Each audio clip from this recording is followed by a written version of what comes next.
Joe Biden is a threat to national security. His greed and unabashed self-interest is a threat to all of us if he were to gain power. Decades ago, China formulated a 100-year plan for world domination. The target completion date is 2049, meaning China has been working towards total world domination for quite some time, and they are ahead of schedule. They aim to transform the world into Chinese values, which does not include democracy. The most obvious obstacle to Chinese authoritarian domination is the United States democracy and the superpower defending freedom around the world. So, how do they plan on accomplishing their goal and taking over as the world superpower? To do so, they needed the United States to take itself out, and that's what they've been working on for over 50 years. The same period of time that Joe Biden has been a politician selling American power to China. The first step to China gaining influence and control was becoming a part of the global economy. Joe Biden helped usher that in by making China a part of the World Trade Organization. China has so embedded itself in the global economy that there really isn't any way to just work around them anymore. For over 50 years, China has published literature on their plan to take over the world. They use American politicians and business leaders to structure favorable deals for China and have convinced many American politicians that China is becoming more democratic. They are not. They have no intention of doing so. For goodness sake, they still keep slaves and try to build their country off the backs of slave labor. They have no intention of becoming a democracy. That's just a convenient lie to soothe the guilt that politicians and business leaders feel when they profit from China. Yet, for the past 50 years, Joe Biden has been catering to China's insatiable appetite for power. He gives them everything they want.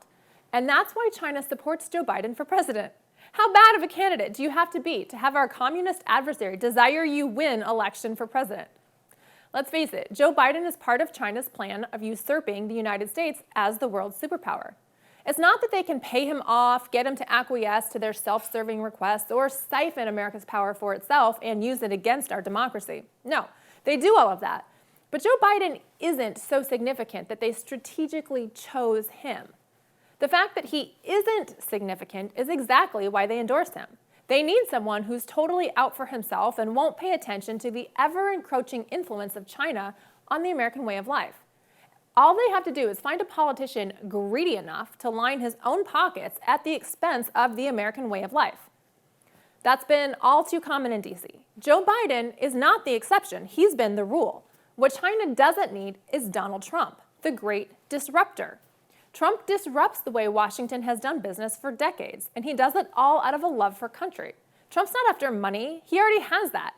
He's out to do what's best for our nation, and that messes with China's 100-year plan.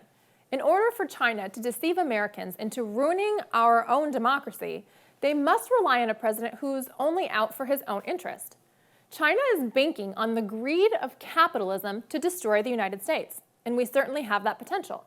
Joe Biden and his family have weakened our democracy and strengthened our adversaries for the sole purpose of building their own fortune.